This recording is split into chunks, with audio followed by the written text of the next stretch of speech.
बिस्मिल्लाहिर्रहमानिर्रहीम। अस्सलाम वालेकुम। मैं हूं मोहम्मद निसार। आप देख रहे हैं मेरे यूट्यूब चैनल सियासत.com। नाज़रीन, 21 फरवरी 2023 को लाहौर हाई कोर्ट का एक फ़ैसला सामने आता है जिसके नतीजे में 15 फरवरी को मुअत्तल होने वाला ज़िला तलगंग जो है वो अल्हम्दुलिल्लाह एक बार फिर बहाल कर दी जाता है। नाज़रीन, याद रहे कि ये ज़िला तलगंग जो है ये 14 अक्टूबर 2022 को इसका बाकायदा तौर पर नोटिफिकेशन आया था और उस नोटिफिकेशन को साबिक़ सूबाई वज़ीर मिनरल एंड माइंस हाफिज़ अम्मार यासर ने बाकायदा तौर पर वीडियो पैगाम के ज़रिए अवाम को बताया था और अवाम को इसकी बाकायदा तौर पर मुबारकबाद दी गई थी। लेकिन अफसोस से कहना पड़ रहा है कि सिर्फ चंद माह का अरसा गुजरने के बाद मुअत्तली की जो तलवार है वो ज़िला तलगंग के सर पे मंडलाना शुरू हो गई और बिलाखिर इसको 15 फरवरी को बाकायदा नोटिफिकेशन के ज़रिए इसको मुअत्तल कर दिया गया। ना सिर्फ ज़िला तलगंग को मुअत्तल किया गया बल्कि 4 अजला जो बाकी थे सेंट्रल पंजाब के भी थे उनको भी बाकायदा तौर पर मुअत्तल कर दिया गया और उसका बाकायदा नोटिफिकेशन आ गया था। लेकिन जिस वक्त ज़िला तलगंग की मुअत्तली की खबरें गर्दिश कर रही थी उस वक्त हाफिज़ अम्मार यासर साहब जो थे वो पाकिस्तान में मौजूद नहीं थे। उसके बाद इसका बाकायदा तौर पर नोटिफिकेशन इशू हो जाता है। उस वक्त भी हाफिज़ अम्मार यासर पाकिस्तान में मौजूद नहीं थे। लाहौर हाई कोर्ट में बाकायदा तौर पर इसकी रिट पटिशन दायर की जाती है टीम अहद वफा की तरफ से। इसकी जो टेम्परेरी सस्पेंशन थी तलगंग की उसको ख़त्म करने के हवाले से उस वक्त भी हमारे यासर साहब तक पाकिस्तान में मौजूद नहीं थे। उसके बाद रावलपिंडी बार में टेम्परेरी सस्पेंशन के ख़िलाफ़ जो है वो रिट पटिशन दायर की जाती है एडवोकेट कबीर मलिक कबीर की तरफ से। उस वक्त भी हमारे यासर साहब पाकिस्तान में मौजूद नहीं थे और ताहाल जो ख़बरें हैं वो ये हैं कि बानी तलगंग जो है हाफिज़ अम्मार यासर वो इस पर पाकिस्तान में मौजूद नहीं है। कहा जा रहा है कि वो सऊदी अरब में उम्रे की गर्ज से मौजूद हैं, लेकिन ताहाल इस बात की तस्दीक नहीं हो सकी कि क्या वाकई वो सऊदी अरब उम्रे की गर्ज से मौजूद हैं या वो सियासी इंतकाम से बचने के लिए और परवेज़ इलाही साहब के कहने पर मुल्क से बाहर मौजूद हैं और शायद तब तक मौजूद रहें जब तक हालात जो है वो कंट्रोल में नहीं आ जाते। खैर, इस हवाले से काफ़ी सारी ख़बरें जो है वो गर्दिश कर रही हैं सोशल मीडिया के ऊपर। डिफरेंट लोगों के एनालिसिस पढ़ने को मिलते हैं, डिफरेंट पोस्ट देखने को पड़ते हैं और अगर किसी दोस्त से आप इंटरेक्शन करेंगे तो वो भी आपको डिफरेंट किस्म के अपनी जो वो ओपिनियंस हैं वो बताते हैं कि कोई कहता है वो किस मुल्क में है, कोई कहता है वो किस मुल्क में है। अलगर्ज के लोग कह रहे हैं कि वो सऊदी अरब मौजूद है, लेकिन ताहम इसकी कोई अभी तक तस्दीक नहीं हो सकी और ना ही ऐसी कोई वीडियो सामने आई है, ना ही कोई ऐसी कोई पिक्चर सामने आई है जिससे भी लगे कि वो वाकई सऊदी अरब में मौजूद है। लेकिन इसके बावजूद मज़े की बात यह है कि वो पिछले 15-20-25 दिन से गायब हैं, लेकिन उसके बावजूद मज़े की बात यह है कि सोशल मीडिया के हर पोस्ट में, हर फंक्शन में, हर इवेंट में उनकी बाकायदा तौर पे तशहीर की जा रही है। बाकायदा तौर पर जो है वो उनकी टीमें जो हैं वो उसकी वीडियोज़ अपलोड कर रहे हैं बाकायदा तौर पर तस्वीरें लगाकर और तमाम सीनियर क़यादत के साथ जितनी उनकी वीडियोज़ हैं उनको अपलोड करके ये तासुर दिया जा रहा है कि ज़िलाई मामलात को कोई देखे या ना देखे, हाफिज़ अम्मार यासर ज़रूर देखेगा। जहाँ तक मेरा तज़िया है, जब लाहौर हाई कोर्ट में और रावलपिंडी बार में जब इसके ख़िलाफ़ रिट पटिशन दायर की गई तो ये रिट पटिशन अपनी मदद आपके तहत की गई थी और एक बहुत ही अच्छी काविश थी, बहुत ही अच्छी कोशिश थी और हम सबको चाहिए, क्योंकि ज़िला तलगंग किसी एक फ़र्द का नहीं है बल्कि ये पूरे हल्के की आवाम का है और एक बहुत बड़ा एक गिफ्ट था जो हमें परवेज़ इलाही की तरफ से मिला था। लेकिन सोचने की बात यह है कि जिस दिन लाहौर हाई कोर्ट से इसकी मुअत्तली ख़त्म होने का जब डिसीजन आया था 21 फरवरी को, तो उस वक्त भी हमारे यासर साहब पाकिस्तान में मौजूद नहीं है, लेकिन उसके बावजूद उनकी जो सोशल मीडिया टीमें हैं वो बाकायदा तौर पर लोकल लीडरान की वीडियोज़ को अपलोड करके एक ऐसा माहौल बना रहे हैं और वो ऐसा एक पैनिक क्रिएट कर रहे हैं और वो ऐसा एक तासुर देना चाह रहे हैं कि इस तमाम मामले के पीछे, यानी इस बहाली के पीछे जो है वो हमारे यासर साहब की पुष्पनाई शामिल है और उनकी पुष्पनाई के बगैर जो है वो इसकी बहाली जो है मुमकिन नहीं हो सकती। जो मेरे ख़्याल में ऐसा कुछ भी नहीं है, क्योंकि जब लाहौर में रिट पटिशन दायर की गई तो उसके पीछे भी किसी की पुष्पनाई नहीं थी बल्कि वो अपनी मदद आपके तहत की गई थी और रावलपिंडी बार में भी जब रिट पटिशन दायर की गई वो भी अपनी मदद आपके तहत ही की गई, उसके पीछे भी हमारे यासर की कोई पुष्पनाई नहीं थी। मेरे ख़्याल में सिर्फ आवाम की हमदर्दियाँ समेटने के लिए और आवाम की सादगी का फ़ायदा उठाने के मुतरादिफ ये काम जो है वो किए जा रहे हैं। अगर आप सोशल मीडिया पे देखें तो मुअत्तली के बाद अम्मार यासर, साबिक़ सूबाई वज़ीर अम्मार यासर ने पहली जो टेलीफोनिक गुफ्तगू की है वो चकवाल के सीनियर सहाफ़ी ख्वाजा बाबर से की है और उस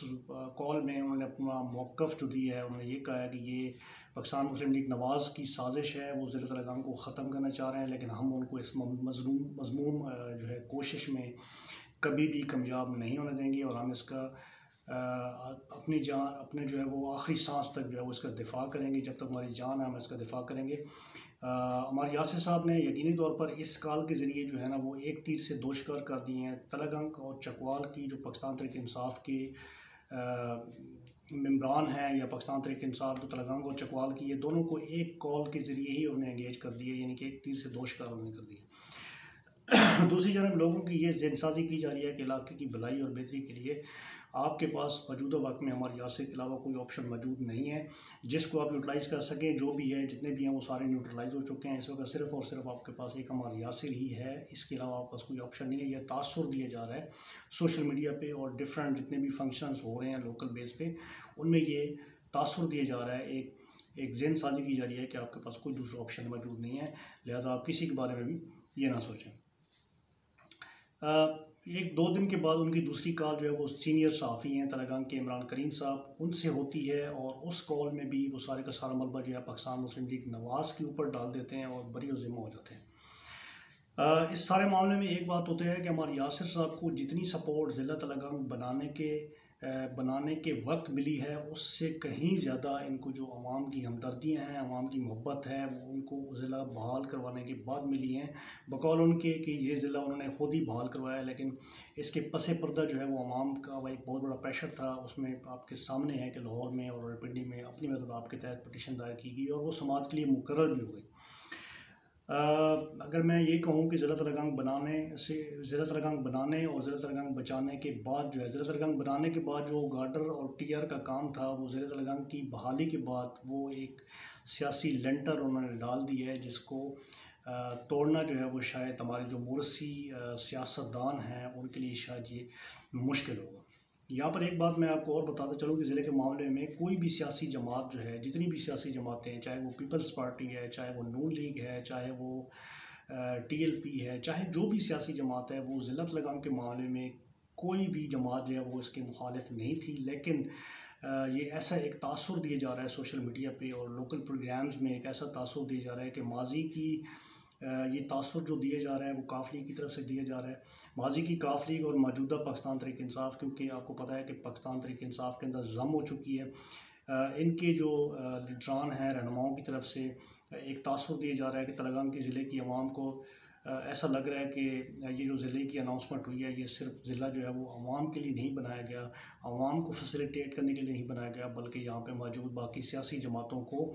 दफन करने के लिए बनाया गया है, उनका यहाँ से ख़ात्मा करने के लिए बनाया गया। चूँकि ये बहुत पुराना एक मुतालबा था और यकीनी तौर पे जो भी जमात पाकिस्तान मुस्लिम लीग काफ होती, पाकिस्तान तहरीक इंसाफ होती, नून लीग होती, जिस जमात ने भी ये काम करना था, यकीनी तौर पर उसकी जो पजीराई है वो यकीनी थी, क्योंकि ये अवाम का बहुत पुराना मुतालबा था। लेकिन इसके बावजूद मैं आपको यहाँ पे एक बहुत बड़ी ख़बर देता हूँ। इसके बावजूद ज़िला तलगंग जो ज़िला तलगंग की जो मुअत्तली का ख़तरा है वो अभी तक भी टला नहीं है, बल्कि इसका ख़तरा जो है वो मज़ीद बढ़ चुका है और पहले से भी ज़्यादा जो वो संगीन सूरत हाल जो है वो पैदा हो चुकी है और आने वाले दिनों में कुछ भी हो सकता है। लेकिन मैं आपको ये कहूँगा कि आप लोगों ने घबराना नहीं है, क्योंकि अभी तक ज़िले इश्क के इम्तिहानात और भी हैं। गुज़श्ता रोज़ वज़ीर-ए-आज़म शहबाज शरीफ साहब ने एक प्रेस कॉन्फ्रेंस में कहा है कि वफाकी हुकूमत जो है उसके अंदर कोई नया शोबा जो है वो नहीं जनरेट किया जाएगा। 2 साल तक कोई नई इंतज़ामी यूनिट, कोई तहसील, कोई ज़िला या कोई भी डिवीज़न जो है वो नहीं बनाया जाएगा। एक सवाल के जवाब में उन्होंने कहा कि ये ऐलान मैं फ़िलहाल वफाक की हद तक कर रहा हूँ, लेकिन हम सूबाई हुकूमत को बताएंगे, हम सूबों को कहेंगे कि वो इस फ़ैसले पर, इन मिनट्स पे, इन सजेशंस के ऊपर जो है वो मनोआन अमल करें, मनोआन इसके ऊपर जो है वो काम करें। तो अगर डेफिनेटली इसके ऊपर वर्कआउट होगा, इसके ऊपर जो है एज़ इट इज़, जैसे प्राइम मिनिस्टर ने कहा है कि तमाम 2 साल तक पाबंदी लगा दी, 2 साल तक बैन कर दिया बकौल उनके, तो इसके ऊपर अभी तक भी ख़तरा जो है वो तलगंग का टला नहीं है। जहाँ तक बात की जाए पूरे मुल्क में, तो इस वक्त पूरे मुल्क के तमाम शोबे जो हैं वो मुआशी गिरफ्त में आ चुके हैं और आपको पता है कि इकोनॉमिक जो कंडीशन है पाकिस्तान की वो स्टेबल नहीं है। लेकिन इस फैसले को अभी थोड़ा सा टाइम लग जाएगा, शायद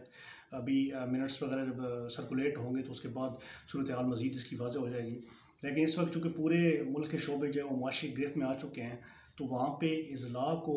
ख़त्म करना, सस्पेंड करना या मुअत्तल करना, मेरे ख़्याल में हुकूमत को ये डिसीजन लेने में कोई इतनी ज़्यादा मुश्किल पेश ना आए, क्योंकि जब इतने बड़े फ़ैसले मुल्की सतह पे लिए जा रहे हैं तो ज़िला तलगांग या ज़िला मरी या ज़िला कोटादू इनको अंडू करने का फ़ैसला जो है वो लेना शायद इनके लिए मुश्किल नहीं होगा। लेकिन अब देखना ये है कि क्या बानी तलगांग जो है वो यहाँ पाकिस्तान आकर ज़िला तलगांग का मुकदमा जो है वो लड़ेंगे, या फिर जो हमारे मोरसी सियासतदान हैं उन सियासियों की तरह इसको सिर्फ़ और सिर्फ सियासी खेल के तौर पे इस्तेमाल करेंगे और सिर्फ जो है वो इसको इलेक्शन का खेल जारी रखेंगे, या फिर ये होगा कि हर वीडियो कॉल में नून लीग को आड़े हाथ लेकर वोट बैंक बनाने और अवामी अंदर समेटने में मज़ीद वक्त ज़ाया कर देंगे। क्योंकि जिस तरह से मौजूदा हुकूमत की मुआशी नाकामियाँ जो है वो सामने आ रही हैं, मुआशी नाकामियों जिस तरह वो गिर चुकी है, वो दिन जो है वो बिल्कुल दूर नहीं है कि जो है ना ये ज़िला तलगांग खुदा न खास्ता दोबारा से मुअत्तल भी हो सकता है और सस्पेंड भी हो सकता है। तो अभी तक भी ख़तरा टला नहीं है। आप सब लोग दुआ करें कि अल्लाह ताला जो है वो आसानियाँ पैदा फरमाए, और मेरी दुआ है कि अल्लाह ताला जो है मुल्क को अंदरूनी और बैरूनी ख़तरात से जो है वो महफूज रखे, और मेरी ये भी दुआ है कि अल्लाह ताला हमारे ज़िले को जो है वो नज़र बद से बचाए और हमारे ज़िले को इंशाल्लाह कायम दायम रखे। लेकिन यहाँ पे बहुत सारे सवालात हैं कि आम तौर पे तो रूटीन में कहा जाता है कि जिन्होंने ज़िला बनाया है वो इसको बचाना भी जानते हैं, वो उसका दिफा करना भी जानते हैं। डेफिनेटली अवाम आपके साथ है, आप कदम बढ़ाएंगे अवाम आपका साथ देगी, हर मामले में अवाम जो है वो आपके साथ खड़ी है। अगर आप नहीं भी होते हैं, लेट सपोज़ आप इस वक्त भी पाकिस्तान में मौजूद नहीं है, उसके बावजूद रावलपिंडी और लाहौर में बाकायदा तौर पर जो है वो कानूनी कार्रवाई, कानूनी चारागोई जो है वो ज़िले को बचाने के लिए की गई है और आइंदा भी की जा रही होगी। लेकिन क्या ही अच्छा होता कि आप इस वक्त पाकिस्तान में मौजूद होते और आप बाकायदा तौर पर जो भी टीम ऐद वफ़ा है या कोई भी है, कबीर एडवोकेट साहब हैं या कोई भी हो सकता है जो इसके लिए खड़ा होगा, तो आप उसके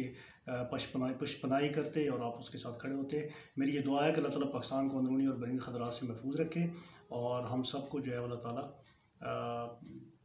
ऐसे मुश्किलात से बचाए कि और तलगांग जो है वो इंशाल्लाह बहाल हो जाएगा। और बहुत बहुत शुक्रिया जनाब, आपको वीडियो देखने का बहुत बहुत शुक्रिया। खुश रहें, आबाद रहें। अगले वीडियो तक के लिए मुझे दें इजाज़त। अल्लाह हाफ़िज़।